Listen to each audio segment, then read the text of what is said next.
کہ آپ 43 سال کی عمر کو نہ دیکھیں، آپ ان کے کردار کو دیکھیں کہ نہ سر جھکا کے جیے، نہ منہ چھپا کے جیے، ستم گروں کی نظروں سے نظریں ملا کے جیے، راہ زندگی میں ایک دن کم جیے تو کیا ہوا، ہم ساتھ ان کے تھے جو مشالیں جلا کے جیے۔ آج 6 اکتوبر 2022 کو 19 سال کا عرصہ مکمل ہو چکا ہے، اور آج دوپہر کو جائے شہادت پر بڑی تعداد میں صحابہ اکرام سے محبت کرنے والے نوجوان، بزرگ اور بچے جمع تھے، اور میں نے جائے شہادت پر کھڑے ہو کر یہ کہا، تم آج سے 19 سال پہلے بھی گولی چلا کر بھاگ گئے تھے، اور مولانا اعظم طارق گولیاں سینے پہ کھانے کے باوجود بھی وہیں پہ ٹھہر گئے تھے، اور آج 19 سال کے بعد ہم پہلے سے کہیں زیادہ منظم انداز سے اسی گولڑا موڑ سے گزر کر آپ پارا ہاکی گراؤنڈ میں موجود ہیں۔ گولی چلانے والوں، تمہارا نام و نشان مٹ چکا۔ ابو بکر صدیق کے غلام کل بھی میدان میں تھے، آج بھی میدان میں ہیں، اور آئندہ بھی میدان میں رہیں گے انشاءاللہ۔ آپ اس بات سے آگاہ ہیں کہ ہمسائے ملک کی ناپاک سازشوں کے نتیجے میں علامہ محمد اعظم طارق رحمۃ اللہ علیہ کو 19 سال پہلے قومی اسمبلی کے اجلاس میں شرکت کے لیے آتے ہوئے گولیوں کا نشانہ بنایا گیا، اور اس دھرتی پر جس طرح سے صحابہ کرام کے گستاخانہ لٹریچرز کے ذریعے اس کے امن کو تہو بالا کرنے کی ناپاک ملک سے کوشش کی گئی تھی، اور جس نے نہ صرف یہ کہ پاکستان میں علماء کرام کے خون کی ہولی کھیلی، عراق میں مسلمانوں کے خون کے ساتھ ہولی کھیلی، جس نے یمن میں اور لبنان میں مسلمان کے خون کے ساتھ ہولی کھیلی، آج والسماء ذات البروج والیوم الموعود وشاہد ومشہود، وہ بڑے بڑے سردار جنہوں نے اللہ کا نام لینے والوں کو آگ کی خندق جلا کر اس میں ڈالا تھا، پھر اللہ کا انتقام جوش میں آیا اور وہ آگ پھیلی، وہ جو تھوڑی دیر پہلے ٹھٹھا لگا رہے تھے اسی آگ نے ان کو لپیٹ لیا، اور اس کی آگ کے لپٹوں سے وہ سردار بھی محفوظ نہ رہ سکے۔ 19 سال میں کبھی کراچی کی شاہراہوں پر ایران کی طرف سے کی جانے والی سازشوں کے نتیجے میں مسلمانوں کا قتل عام کیا گیا، کہیں عراق کے اندر مسلمانوں کا خون بہایا گیا، کہیں پاکستان کے اندر مسلمانوں کا خون بہایا گیا، لیکن وہ جو خندق کھودنے کے بعد قریب بیٹھ کر مسلمانوں کا ٹھٹھا کرتے تھے، مذاق اڑاتے تھے، اور وہ یہ سمجھتے تھے کہ ابو بکر صدیق کا نام لینے والے ہمارے گولی کے نشانے پر ہیں، آج 19 سال کے بعد جب علامہ محمد اعظم طارق رحمۃ اللہ علیہ کی شہادت کے دن 6 اکتوبر کو ہم دیکھتے ہیں، آپ آگاہ ہیں کہ اس وقت اس جلائی گئی آگ میں ایران خود جل رہا ہے،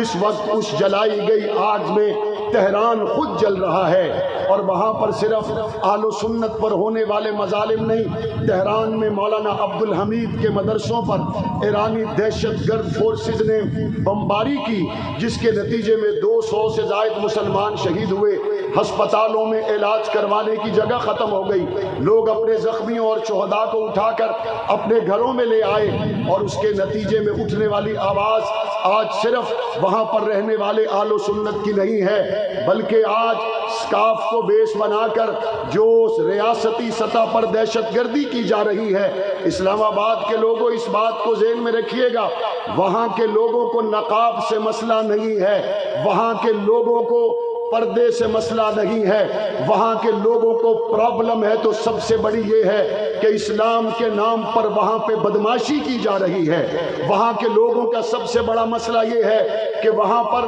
لوگوں کو جینے کا حق نہیں دیا جا رہا، اور وہاں پر انسانیت کو جس طرح سے قتل کیا جا رہا ہے، اور جس طرح سے تہران میں کالج یونیورسٹی کے طلبہ اور طالبات آج اس ظالمانہ نظام کے خلاف باہر نکلے ہیں، ہم سمجھتے ہیں انسانی حقوق کی تنظیموں کو دیکھ لینا چاہیے، اور بالخصوص ان لوگوں کو بھی دیکھ لینا چاہیے جو یہ سمجھتے تھے کہ شاید یہ لوگ جو پوری دنیا کے اندر توسیع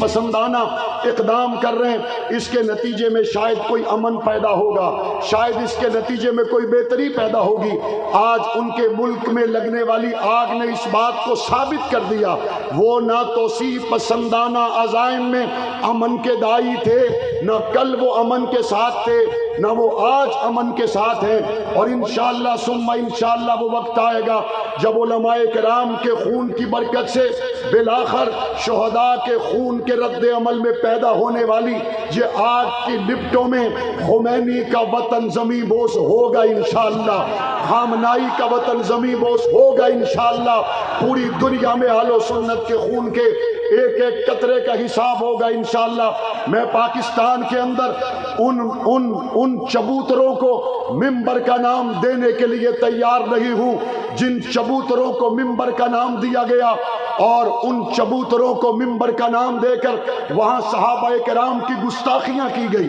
میں پاکستان کے اندر ان کی عبادت کو عبادت ماننے کے لیے تیار نہیں ہوں جو کبھی کسی جلوس کی شکل میں ظاہر ہو، جو کبھی کسی صحابہ کرام پر بکواس کرنے کی شکل میں ظاہر ہو اور حضور کی مقدس جماعت پر تان کیا جائے، اور وہ یہ سمجھیں کہ ان چوکوں چوراہوں گلیوں بازاروں میں گزر کر آپ حضور کے پہلو میں آرام کرنے والے ابو بکر صدیق کی تکفیر کریں گے، عمر فاروق کی تکفیر کریں گے، صحابہ اہل بیت کی تکفیر کریں گے، اور یہاں کے مسلمان خاموش رہیں گے۔ 19 سال پہلے شہید ہونے والے جرنیل اسلام علامہ محمد اعظم طارق کی روح سے وعدہ ہے، ہمیں اپنی نسل قربان کرنی پڑی کر جائیں گے، لیکن ابو بکر صدیق کی ناموس پر سمجھوتا نہیں کریں گے۔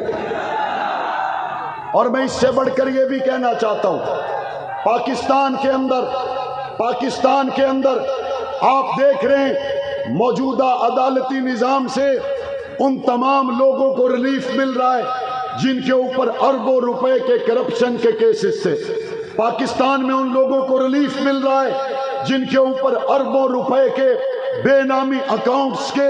چارجز لگائے گئے۔ پنجاب حکومت مل جانے کے بعد پنجاب حکومت کے پیاروں کے کیس ختم کیے جا رہے ہیں، وفاق حکومت مل جانے کے بعد وفاق کے پیاروں کے کیس ختم کیے جا رہے ہیں۔ میں اس بڑے اجتماع میں پوچھنا چاہتا ہوں، لاکھوں کروڑوں اربوں کی چوریوں کے کیس واپس ہو سکتے ہیں تو کیا جرم ہے رحیم یار خان سے اٹھائے جانے والے شفیق معاویہ کا؟ کیا جرم ہے مولانا اعظم طارق کے بھائی مولانا محمد عالم طارق کا؟ 7 سال گزرنے کے بعد اگر وہ پابند سلاسل ہیں، اربوں روپے کی کرپشن کرنے والوں کے کیسز ختم کیے جاتے ہیں، پنجاب اور وفاق میں بڑی سیاسی پارٹیوں کو ریلیف دیا جاتا ہے، میں پوچھنا چاہتا ہوں مولانا عالم طارق کا جرم کیا ہے؟ شفیق معاویہ کا جرم کیا ہے؟ کیا اس ملک میں کرپشن کرنا کوئی جرم نہیں؟ صحابہ کی عزت پہ پہرا دینا جرم بن گیا ہے؟ اگر یہ جرم نہیں ہے تو آج کا یہ جم غفیر مطالبہ کرتا ہے مولانا عالم طارق اور شفیق الرحمان معاویہ سمیت جتنے اہل و سنت کے کارکنان لاپتہ ہیں ان کو فی الفور رہا ہونا چاہیے۔ ہونا چاہیے نہیں ہونا چاہیے؟ اور اگر آپ نے یہ طے کیا ہے کہ حضور کی ختم نبوت کے دفاع کے لیے اٹھنے والی آواز کی صدا گولی ہے، صحابہ کی عزت کے لیے اٹھنے والی آواز کی صدا گولی ہے، تو وہ ہاتھ کھڑا کر کے بتائیں جو محمد کے صحابہ کے لیے سینے چھلنی کروانے کو تیار ہے۔ یہ سارا قافلہ حضور کے صحابہ کے لیے ہے، حضور کے آل بیت کے لیے ہے، اور ہم اس بات کو جان چکے ہیں، محسوس کر چکے ہیں کہ اسلامی نظام کے نفاذ کے علاوہ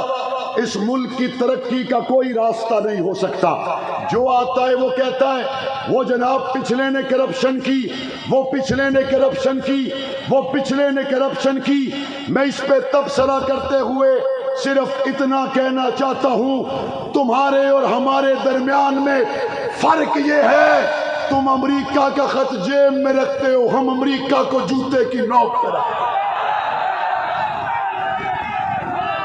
ایمان والوں کے سامنے، توکل والوں کے سامنے، اللہ پر بھروسہ کرنے والوں کے سامنے عالم کفر کی کوئی حیثیت نہیں ہے، کوئی وقت نہیں ہے۔ انشاءاللہ وقت آئے گا جب گستاخ صحابہ کے لیے سزا کا قانون بھی بنے گا اور پاکستان میں اسلام کے نظام کا جھنڈا بھی لہرائے گا انشاءاللہ۔ اور میں آج کے پرعزم اجتماع سے یہ بھی کہنا چاہتا ہوں آنے والے ماہ اکتوبر سے پہلے آپ کے حلقوں میں عام انتخابات کا ماحول پیدا ہوگا. آپ کا کسی قوم سے تعلق ہو, کسی قبیلے سے تعلق ہو, آج اس اسٹیج سے یہ پیغام لے کر جائیں, ہمارا ووٹ صدیق اکبر کی امانت ہے.